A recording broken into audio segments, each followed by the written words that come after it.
Lapolis. Lapolis. Feature ambayo inafuata sasa ni Lapolis. Lapolis means a large saucer-like intrusive igneous rock. Hii ni large saucer intrusive igneous rock lying concordant rock strata forming a shallow basin. Is a large saucer-like intrusive. Tunaposema saucer ni ile feature ambayo imekaa kama hivi. Hebu kila mmoja afanye hivi. So umeona?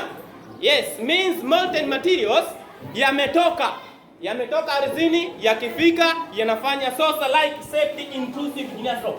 Yanatengeneza umbile hilo la saucer-like, yani umbo la kama shimo, a shallow basin. And this is concordant to the rock strata. Yani imeenda moja kwa moja kulingana na mpangilio wa miamba, and forming a shallow basin. Kwa tutakuwa nayo hii layers of sedimentary rock. Tutakuwa na matabaka yetu ya ardhi. Silence please. Tutakuwa na matabaka yetu ya nini haya? Ardhi. Kwa hiyo volcano itapita between layers. Kwa matope yetu yatatoka kutoka ardhini, yakifika hapa hayana pa kwenda, kwa hiyo yatakuja kulala hivi. Yatatengeneza herufi Y au umbo la kisahani.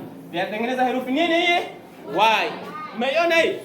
Kwa hiyo ikitengenezwa hii Y is called Lapolis. Inaitwaje?